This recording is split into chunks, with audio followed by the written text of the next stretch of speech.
Hey, so I just had an amazing conversation with a couple of clients and friends, well, friends and then clients, that's what they are first. And I wanted to share with you some of the information that we talked about because it's that important and it's that life changing, right? Not only from my opinion, but just from the perspective of having a different mindset and a different belief system in order to get you to your goals.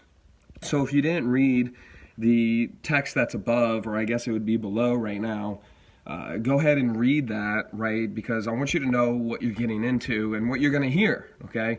I love to give content that not only will help you physically, but it's also going to help you mentally and emotionally, and I hope that's what this does for you.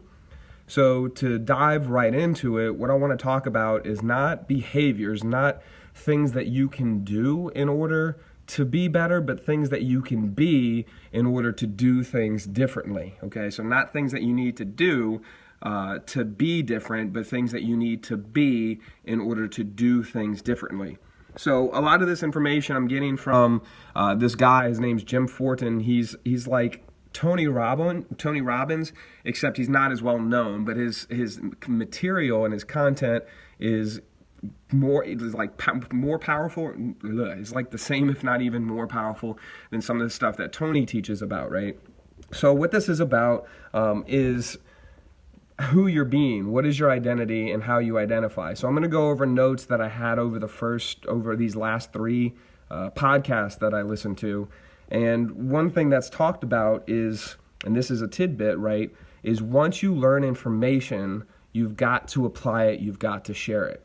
We consume things on a daily basis so much, and if you don't think that you're a consumer, then take a look at yourself, right? Every time that you're on Instagram, on your Facebook or social media, or you're looking at something, you're consuming that information. And we consume thousands of bits of information in a day that we don't remember everything, right? I think the fact is like we retain like 5 to 10% of what we get every single day, of what we hear every single day.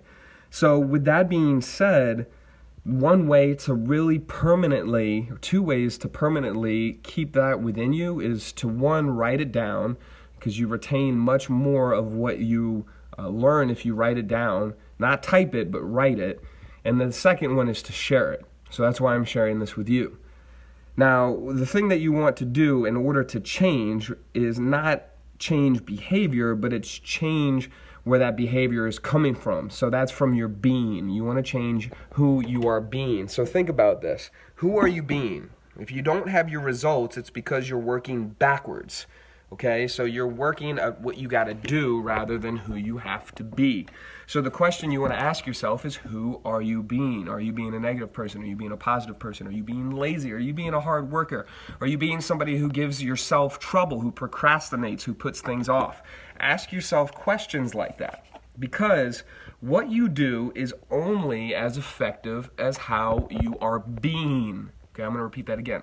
What you do is only as effective as how you are being. So think about it. If you come off as a negative person, or you're being a negative person, do you think what you're doing is going to be effective? Probably not. It's not going to be as effective as you really think that it could be. So look at who you're being. A couple of more notes from there is, life is created from your identity, so you want to transform who you are. And a couple of things that you want to ask yourself as you're going through this transformation, right, is who or what are you committed to, and who do you believe, or who do you have to be in order to achieve that? So a friend of mine just jumped on. His name is Clark Hennigan, and Clark knows this better than anybody else. When you want to compete in something, whether it's basketball, whether it's football, whether it's bodybuilding and fitness competitions, right, you have to get committed to the thing that you're going to do. Casey knows this as well. She just jumped on with us. She competes in marathons, and she competes in triathletes and triathlons. I couldn't think of what it was, but she's a triathlete. She's done Ironmans, she's done marathons, she's done those things. Now, y'all, if you take on a feat that is huge, something that you may never have done before, you've got to remain committed. Things are going to try to get in your way. Iron Man. Thank you, Casey. She did an Iron Man. Y'all, if y'all don't know what an Iron Man is, it is 2 miles of swim, usually in open water. It's a 114-mile bike ride. 114 miles, and then after that, you run a marathon, 26.2 miles. If you want to do something like that, you've got to remain committed to your actions and what you do. So how do you do that? You ask yourself, what am I committed to? What am I committed to doing? And how or who do I have to be in order to achieve that? Because there's certain things. There's a formula. Your identity is what determines your actions. So if you want to determine what your identity is and who you are, if you don't know that, right, look at your environment and look at your actions. If you're a normal smoker, right, and you smoke cigarettes every day, you can identify yourself as somebody who smokes. I mean, it's as simple as that. If you're an exerciser, if you're somebody who exercises 2 to 3 times a week, you're somebody who exercises. So look how you identify yourself, because you cannot outperform your identity. Think about that real quick. You cannot outperform your identity.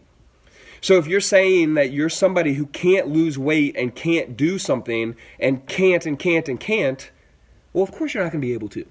Henry Ford said it best. Whether you think you can or you can't, you're right.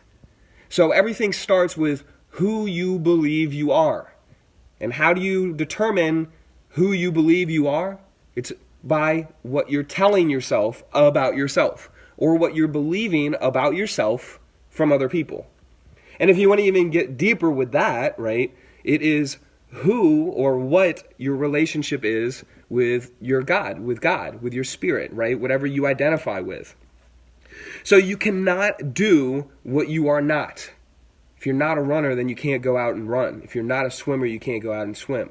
If you're not somebody who goes in the gym and is dedicated to doing physique competitions, you can't do it. So my question for you there would be, what would be the identity of someone who already has what I want?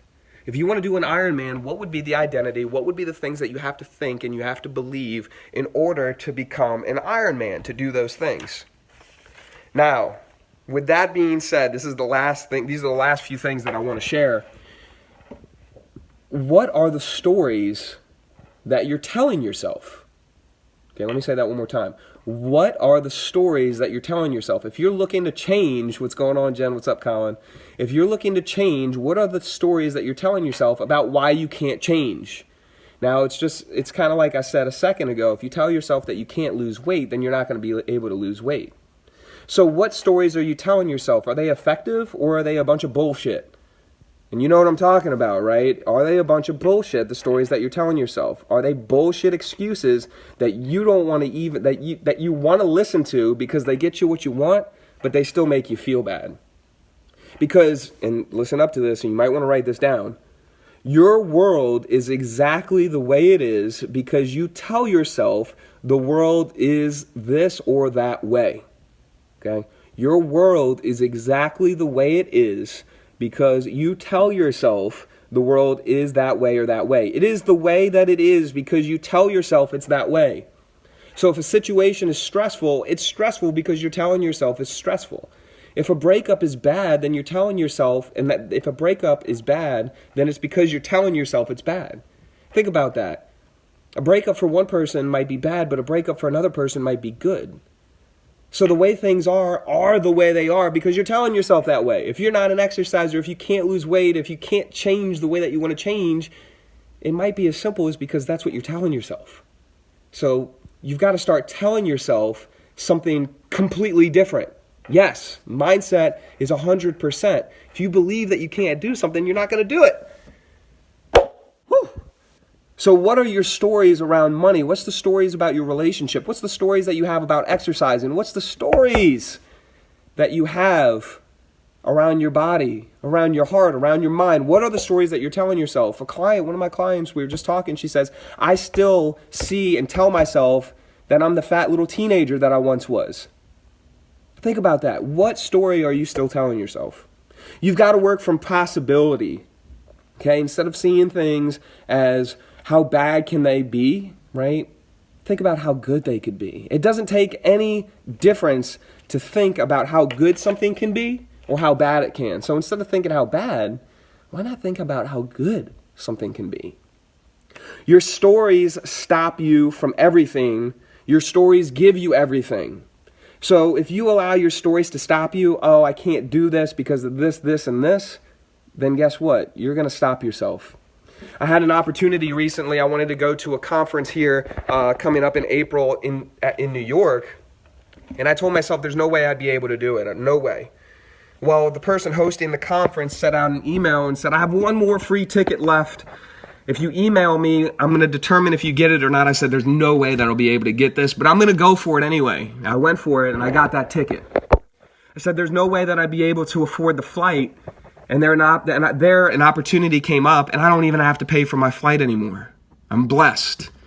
And then here's the third thing, you guys. I won't be able to afford the hotel rooms in New York. We found an Airbnb for a third of the price. So instead of paying $150 a night, we're paying $50 a night.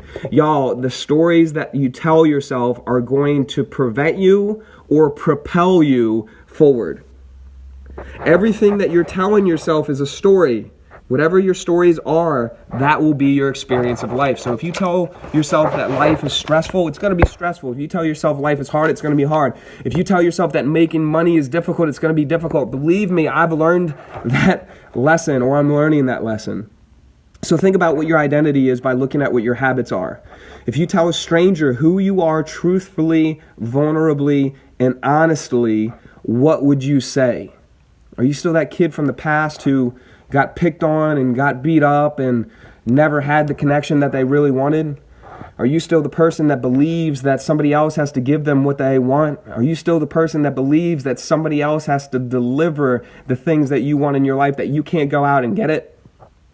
I've had those experiences too, y'all. I've had those experiences where I believe that somebody else has to give me the things that I want. But at one point or another, you begin to realize that no, that's not the case. You've got to give that to yourself, right? In one way or another. Faith by works is how it happens. You first have to have the faith. You have to envision it in your mind. You have to see it. And then you got to get to working. So what is your contextual story about your experience in different fields of life? What is it that you tell yourself, right? What is it that you tell yourself? And here are the questions. Here are the takeaway questions from that. There was a few of them earlier in the broadcast. What do your stories cost you? What do your stories cost you? Okay, so this was a good example. They had a salesman.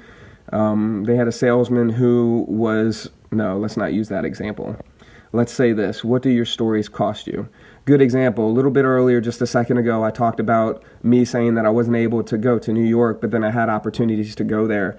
Those opportunities, right, those stories could cost you living a healthier life. Those stories could cost you a lot of money. Those stories that you tell yourself could cost you a relationship. There are so many people that I talk to, I never thought they would say, I never thought that I could get somebody as beautiful as my wife, but in that moment, I just didn't care and I went for it. What if it cost you the woman or the man of your dreams? What if your stories, right, cost you a better job? What if they cost you more money? What if they cost you the happiness that you ever longed for? What are your stories costing you? A second question would be, what story would someone have already, what story would someone have that already has what I want? There we go. What story would someone have that already has what I want? So you think, okay, what would this person be telling themselves? And then start telling yourself that. It will take a little while to believe, but once you start telling yourself something over and over, it's just like a lie. Sometimes you believe that lie becomes truth. So you got to tell yourself something else and you got to start believing it. What experience of life do I want? What experience of life do you want, right? Be honest with yourself. Do you really want to live the life that you're living right now? If you do, awesome, high five. If you don't, then what aspects do you want to change and what do you want that to look like? And what story will create that for you? What story will create that for me is what you can ask yourself. What do you have to tell yourself? Who do you have to be? How do you have to show up to have the things that you want? It's all a mindset. It's all a heart set. So if this is something that resonated with you, y'all, go listen to the podcast. It's called Transform Your Life with Jim Fortin. It's amazing. I love it. He's a great guy. He has a lot of great information. And then, of course, go through this again and check out some of the questions that I asked. And if you're really looking to change your life, you can do that with this broadcast and with these questions. Casey, thank you so much for watching. I appreciate your positivity. Jen, Colin, Clark, Mom, thank you so much. I appreciate it. If you got something out of this and you're watching it by this time, go ahead and hashtag replay so I can know. And if you need anything, let me know. Send me a message. I'm committed to helping you get to your goals and serving you humbly and with unbearable compassion. So that's what I'm committed to. I want to know what you're committed to. I'll talk to you soon. Peace.